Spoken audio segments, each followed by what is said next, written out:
Hey all, Heber here. So today we are doing a review of the Napoli. So don't forget to subscribe, like, and of course share or comment if you have anything at all you want to add. So I'm running the main battery mod 2 here for better traverse speed on my Napoli, and I'll tell you why later. And then I'm running double rudder. You can do whatever you want. You can also run the concealment module if you want. And then I have the improved reload here that got nerfed a little bit down to 10%, which is okay. So 3 exhaust smoke generators. I'll show you the commander later. That's why I have 3 of them. 4 catapult fighters, which is useful. I usually use all of them. 3 repair parties, also very useful. Although Napoli is really tanky, as you can see, 60,000 hit points here. 15 range, 15 reload, and 20-second turn time. Notice that that's extremely fast for 254mm guns. That's almost crazy. So 4 torps on each side with almost 14 range, which is actually really, really good. And I use them a lot in this ship here. AA is okay. 94 maneuverability, which is outstanding for a legendary heavy cruiser. This is a heavy cruiser. Remember that 2.4 rudder, 40 knots. And the concealment is 11 kilometers, which is also really good. I haven't done anything to that. So the ship is tanky. Don't let that little green bow there fool you, because the bottom part is actually 60mm, and that is going to get you out of a lot of trouble. And this ship here can be played really aggressively, which is what I do. I play it like almost reckless, I'd say. And it's an excellent brawler as well, because you got turtleback citadel with 30mm on the side and 90mm on top. So it's one tough cookie, this ship here. And like I said, the bow, the bottom part of the bow is icebreaker or whatever we should call it. And yeah, most people don't realize that, and shells just bounce off this thing here. So ironclad, tough, and yeah, I agree with that. It's one tough ship, and that makes it an excellent agile cruiser. So the commander you can use here. Now Napoli does not have sap shells, but it is an AP monster. So one commander you can use is Sansonetti here with like Yamamoto and Mikawa as inspirations, and then all the AP perks and reload you can possibly cram in there, really. You can also use Mimbelli if you want a more agile approach. If you have Soundwave, I would use Soundwave instead, and then use perhaps Mimbelli as an inspiration. But this is the build that I run, like a fully agile Soundwave build here, focused on speed, agility, and turret rotation, which I will get into later. And this has worked really well for me. I played a session today, and I didn't lose anything at all. And I mean, I know it doesn't mean much, but it's still like 6 games where I play very, very aggressive games, and turns out very nice. So what's so special about this ship here? Well, for one, it's fast. If you can see here, I'm going more than 40 knots, and I can keep up with the destroyer, because obviously I want to get into the cap. I want to back him up, because I have the rolling smokes on this ship here, and I'll get into that later. But you can pull off some very daring plays in this ship here, and that's what makes it fun. It's just a whole other play style, really. So of course the smoke is always handy if you want to cap and you just want to go unspotted for a while you do your deed. That's not the best use of the smoke on the ship, although of course you can do it like I'm doing here. It works wonderful, except you can't cap a full cap on one smoke. What you can do with this smoke here is to like combine it with the agility of the ship and just troll people like you've never trolled anyone before.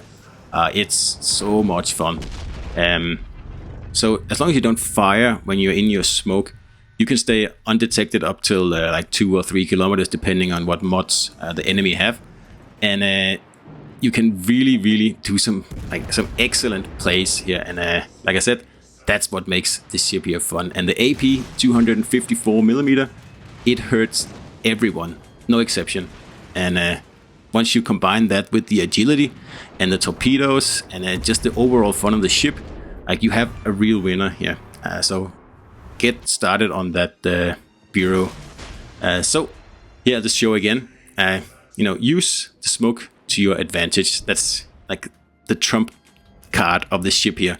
And because it's way more tanky than Amalfi is, and it's, you know, the AP is also just out of this world, you can really, really make a difference in the ship here. But I play it super aggressively, like really aggressively. And so far, that has worked out really well for me. And another thing, don't forget that you have SAP secondaries. And that's very useful in the ship here, because if you play it aggressively, you are going to go toe-to-toe with destroyers, and that is the Achilles heel of this ship here. But again, we'll get into that later, because it doesn't have a sonar.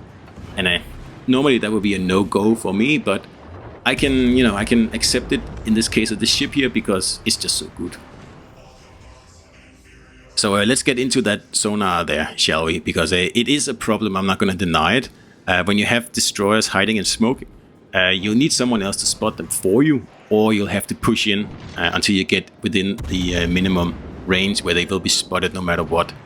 And notice how I use my fast rudder here to get the rear turret in there to finish off the destroyer before he can do anything nasty. And with 2.4 rudder, you can do that in the ship here, and it's great fun. The problem is though, once, for example, in this example here, you exit your smoke and you know the destroyer is around you, but you don't know exactly where he is because you don't have a sonar. And it makes it kind of hard to set up like your attacks or your surprise attacks on destroyers like this. And a sonar would really, really help. And another thing is that obviously this guy is firing torpedoes now, but I don't know where they're going, or I can guess where they're going, but I don't have my sonar to help me out. So I'm kind of thinking, oh, he probably fired like behind me, but he actually aimed pretty well here. And you know, these knife fights with destroyers, that's where the Napoli really suffers. And when you play as aggressively as I do, you will get into those situations, and it does create some like problems sometimes. So here's another example here. We come out of our smoke, and there happens to be a shimmer like less than 3 kilometers away that I was aware where he was, but I thought he was further away in the cap. So all we really have to help us out here are the SAP secondaries. But if you're not prepared, you don't have the sonar to help you out, it's kind of hard, these kind of plays here. And again, if someone sneaks up on you, like here, I'm in an excellent position, and already 13 citadels into the game, and very nice spot here. And the destroyer just comes around the corner and, you know, shoots off a billion gazillion torpedoes. And without the sonar, you can't really prepare for this, which is a shame, because the ship is just so much fun. And I get it, it maybe would be a little bit overpowered with a sonar, but it does limit the knife fighting with the destroyers. Another thing that's not limited in the ship here is the agility. That's great. And even everything that you can't dodge, this ship here just shrugs off. Like, it doesn't matter. And that means that you can actually push in really, really hard, like what I did here. You use the agility to push in as far as you possibly can. Then you get spotted, and then people shoot at you, and then you dodge. And that buys you, you know, at least another 30 seconds to push in even more. And you see here, I'm purposely not using my smoke here, because I want to go in as far as I possibly can, just by dodging here all these like 6 ships or whatever it is. Shoot at the destroyer. Once I've done that, then I will use my smoke, so I can go dark and push all the way into the cap and back up my own destroyer in here, because he's a little bit exposed in there. And that's another thing that just makes this ship here so much fun to play. I almost feel like playing a Targo, because this thing dodges so well. And like I said earlier, in case you can't dodge anything, chances are you'll just shrug it off. Because you only have that small top part of the bow that's green, and getting a citadel in through that you know, opening is kind of difficult, especially when you can just, you know, throw the ship around and make sure that no AP shells actually hits that area, just like I'm doing right there.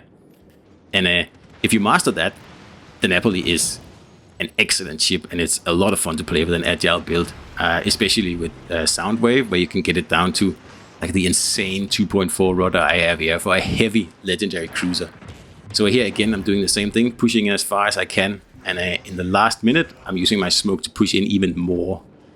And like I said earlier, the ship is also an excellent brawler, and the high caliber guns here, especially for Minotaurs, they are a real problem, because if you shoot at a Minotaur, well, it's just like a battleship shoots at it, you're probably gonna get a Citadel, even if they aren't broadside. And the quick rudder makes the torpedoes on the Minotaur pretty much useless.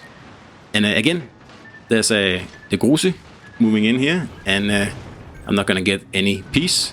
So we use the fast rudder again here to turn the whole ship around and get our other bank of torpedoes into play. You can see that the acceleration is slow. That is kind of a problem. Like, this is no Edinburgh, which is a little bit of a problem. But on the other hand, I cannot ask for everything on this ship here.